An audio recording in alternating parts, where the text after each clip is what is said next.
I think it's an obscene amount of money. I think that, we had some protesters last night when we pulled up in San Francisco, and they're right to protest. They're absolutely right. It is an obscene amount of money. The Sanders campaign, when they talk about it, is absolutely right. It's ridiculous that we should have this kind of money in politics. I agree completely.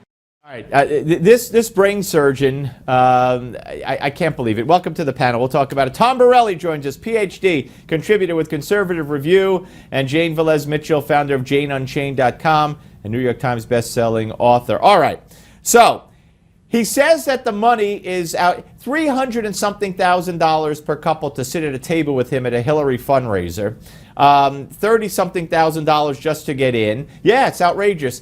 And you know why he legitimizes it, Tom? Because we have to elect Democrats and Hillary to get people on the Supreme Court to make sure that he will never be allowed to do what he just did again. This is insane. Typical progressive Hollywood elite. What else can you say? Being a hypocrite is part of being in that crowd. He has no problem raising money and then doing what you said, what he's going to do, trying to stack the Supreme Court with people that he wants for his policies. Well, let's not forget, Bernie Sanders is worried about climate change, and what does he do? He hops on a jumbo jet, flies to see the Pope, shakes his hand, and comes right back. I mean, it's liberal hypocrisy. What about it, You want to talk about hypocrisy? Yes. Talk about Citizens United. The Democrats were not in favor of it. It was Citizens United, applauded by the Republicans. We're not talking about that. Right. To millions, tens of millions of dollars being pumped into the system by billionaires who are supervising super PACs. A lot of times, the Democrats would love to have publicly funded campaigns. Look, a lot of times it doesn't work. Look who's leading the Republican Party, Donald Trump. He's trying to get the nomination on the cheap. And he's doing a really good job of it. Free media, that's why. But he doesn't need the money that you just said they needed. But Jane, time after time, these phonies, these two-bit hypocrites, and the president and his wife, who take separate planes to the same location because one has to leave on a day before the other. Then they cry about climate change and carbon footprint. You know, give me a break. I agree with you. You want to stop climate change? Stop eating meat. That's the leading All cause of right. We're not dealing with that. Happening. All right. On from eating meat and that kind of stuff. Let's talk a little bit about Hillary Clinton again. Here she is pandering on a black radio show, or at least talking to black radio hosts. I don't know if it's considered a black radio show or not. But, she's talking about how she keeps hot sauce in her purse. Watch this. What's something that you always carry with you? Hot sauce. Really? Yeah. Really? Yeah. Are you getting information right now? Hot sauce. Hot sauce in my bag? I've been eating a lot of hot sauce, a lot of raw peppers and hot sauce. That's why you're coughing. You might need to slow down a I little. need to, yeah, I'm having a rebellion against it because I think it keeps my immune system strong. I really do. I think hot sauce is good for you. Jane, I got to tell you, even her laugh had an accent.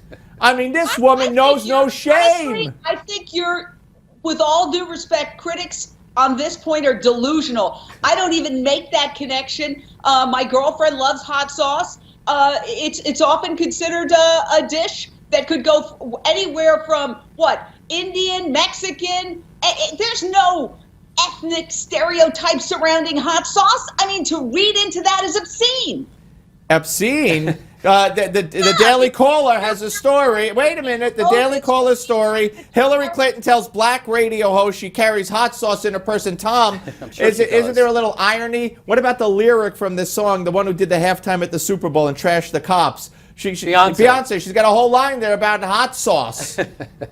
I mean, I'm sure Mrs. Clinton carries hot sauce with her. I think we should test that to That's see the if point, she's lying again. They should have made her open her purse and look and see what's in it. If she's on the Malzberg panel, that's what would have happened. Show it to us. But again, this is pandering to blacks. Hot sauce is it keeps you she awake when needs you're working the hard black like vote. she is. The black vote is what she needs because she can't get millennials. People look at her, the young people look at her like she's the Medusa. They run away from her in droves. Right. Bernie Sanders has her on the run. All right, let's watch this. Let's watch number 105. Watch this.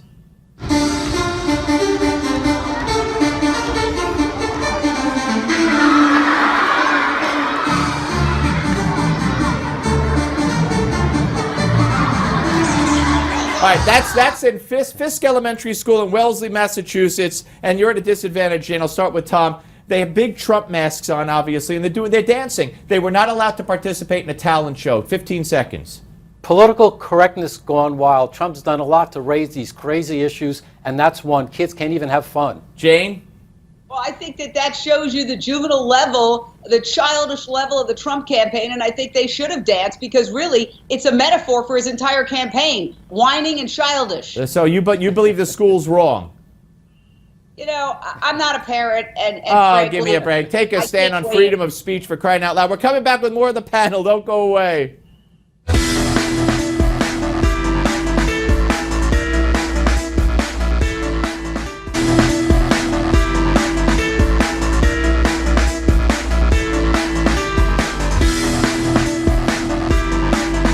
All right, ladies and gentlemen, we're back with the panel, Tom Borelli and Jane Velez-Mitchell. And Tom, you know, the Wall Street Journal did a poll, and 62% of Republicans say that the candidate with the majority of delegates heading into the convention should be the nominee, not necessarily, or with the most, not necessarily the majority of 1, 2, 3, 7.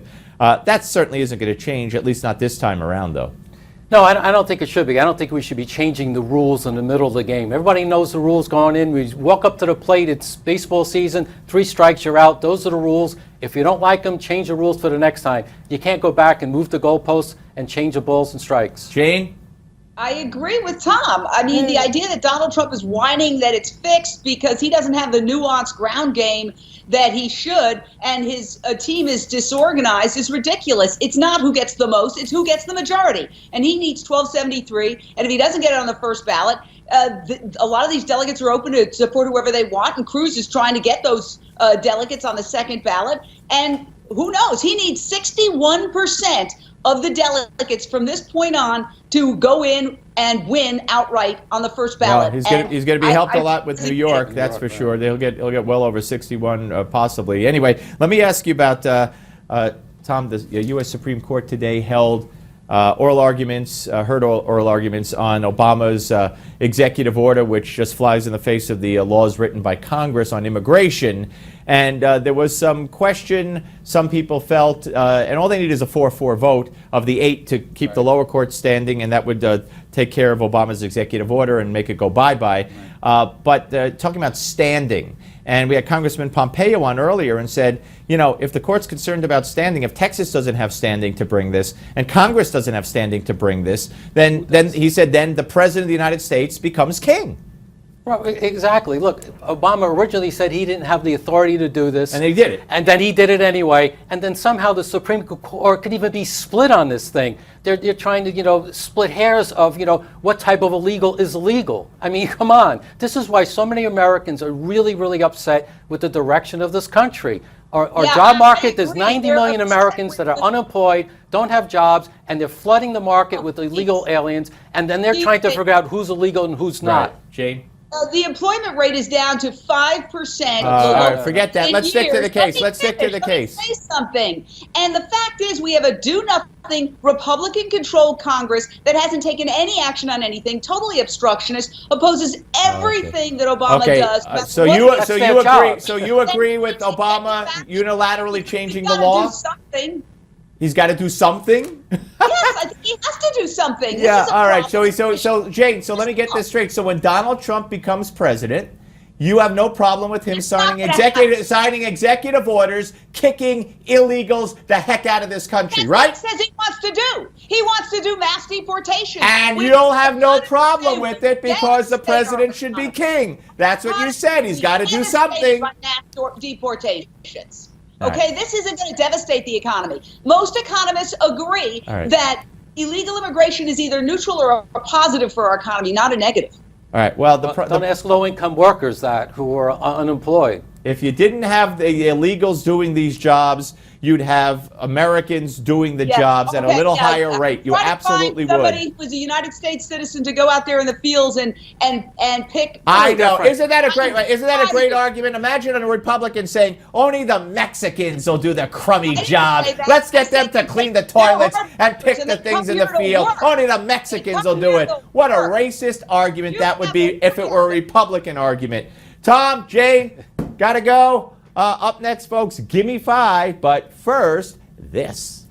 We'd like to take a moment to thank you for watching Newsmax TV. As you know, Newsmax TV is America's fastest growing news channel, available in over 43 million homes. And tonight, we're excited to announce that Newsmax TV is now available on Apple TV. But if you don't have Apple TV, don't worry. You can watch Newsmax TV almost anywhere. For our complete guide on where you can watch Newsmax TV, simply go to newsmaxtv.com/find Newsmax TV. Tell your friends and help spread the word. Newsmax TV, real news, better talk.